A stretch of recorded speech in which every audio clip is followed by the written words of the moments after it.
vocês, porque eu tenho uns 2 anos, já tem 2 anos, eu havia passado no concurso de prefeitura e comecei a trabalhar e tal. E cheguei a um ponto assim que eu falei, não, para não dar mais, né? Pedi demissão.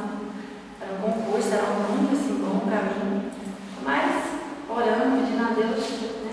Pensei, não, melhor para mim é cuidar dos meus filhos e da minha família. E aí fiquei esses 2 anos parada, né? Depois que eu saí do concurso. E cuidei dos meus filhos, fiz aquilo que descansei bastante. E por esse ano, né, eu pensei, nossa, agora os 2 já estão na escola, estão mais fácil. E né, sempre trabalhei. E pensei, nossa, Jesus, pensei, nossa, Jesus, eu preciso de emprego, não sei nem por onde eu começo. Né, não vou, assim, só orei.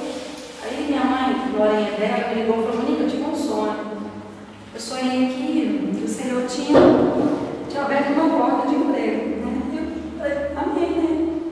Nós só estávamos orando, não tinha deixado comigo no lugar nenhum. E minha prima, né, chegou na minha casa e falou, é assim, assim. Eu falei, orei. Ela falou, olha, a proposta é essa, é assim, tá na escola. Eu falei, olha, então não, professora de novo, né? E a Thelma conversou comigo e falou, vai na escola, eles querem te conhecer. Eu fiz a entrevista, né, cheguei lá, conversei com a coordenadora, e ela falou, não, você já fica hoje, né? Eu já fiquei, já a partir desse dia eu já estava contando, né, o mês corrido. Falou, não, você já fica com a gente, eu vou dividir a sala agora. Aí a gente já dividiu, já separou, e eu estou trabalhando.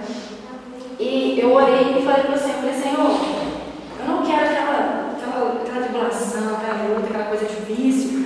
Eu quero que tudo aconteça com paz, com calma, né? Que tudo venha assim acontecer, que eu veja realmente é o Senhor que está agindo. Porque eu só quero orar e colocar na tua presença. Eu vi Deus fazendo tudo, sabe? Deus providenciando todas as coisas, foi algo assim tão tranquilo.